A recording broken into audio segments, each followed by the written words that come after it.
আমি তো বললাম, আজকেও বললাম, ওনারা তো আমি কি বলবো, একের পর এক ভুল কথাবার্তা বলছেন। আর ওনারা এইভাবেই 1977-78-এর ঘটনা যদি আমরা স্মরণ করি, আপনারা দেখবেন ওনারা কিন্তু মানুষের যে ইচ্ছায় কিন্তু সরকার আসতে পারে, নানা রকম ছলছাতুরি করে কংগ্রেসের সাথে হাত মিলিয়ে সিএফডি ইত্যাদি যেসব তৎকালীন সময়ে যে রাজনৈতিক সংগঠন হয়েছিল তাদের সাথে যুক্ত হয়ে সেইভাবেই কিন্তু ওরা পাওয়ারে এসছে।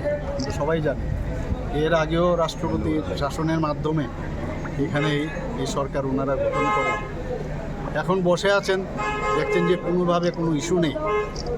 একবার একজন বলছেন কি ব্রাহ্মণরা নাকি গো মাংস খান, অদ্ভুত, আমরা এই কোনোদিন শুনি। আবার একজন বলছেন যে উগ্রতা মাথায় নিয়ে, এবং উগ্রতা মাথায় নিয়ে কি জঙ্গিপনা নিয়ে জঙ্গি আন্দোলন তো আর অস্ত্রশস্ত্র হবে না। এর আগেও ওনাকে শুনতে দেখা গেছে সবাইকে বেরিয়ে পড়তে হবে, সবাইকে যা যা করার এই যে ইঙ্গিত, এগুলো তো অ্যাকচুয়ালি আইনে সেগুলোকে মান্যতা দেয়, সেগুলো অন্যায়, এগুলো ঠিক বলাটা ঠিক নয়। এই বয়সে এবং এতদিন রাজ্য চালনার পরে তারা যদি এই ধরনের কথা বলেন, তারা তো মানুষকে উস্কিয়ে দিচ্ছেন। যে আমার মনে হয়, আমি ধিক্কার জানাই এই ধরনের যে কথাবার্তা ওনারা বলছেন। এবং এর আগেও আমরা দেখেছি প্রাক্তন আরেকজন যিনি মুখ্যমন্ত্রী ছিলেন নৃপেন বাবু, উনিও বলেছেন আমি যদি ট্রাইবেল হতাম, জনজাতি হতাম, তাহলে আমি উগ্রপন্থী হতাম। উনাদের সময়ে এই উগ্রপন্থার সৃষ্টি হয়েছিল, উগ্রপন্থীও এখানে সৃষ্টি হয়েছিল। ওনারা এইভাবেই কিন্তু সরকার 25 বছর এখানে চালনা করেছেন।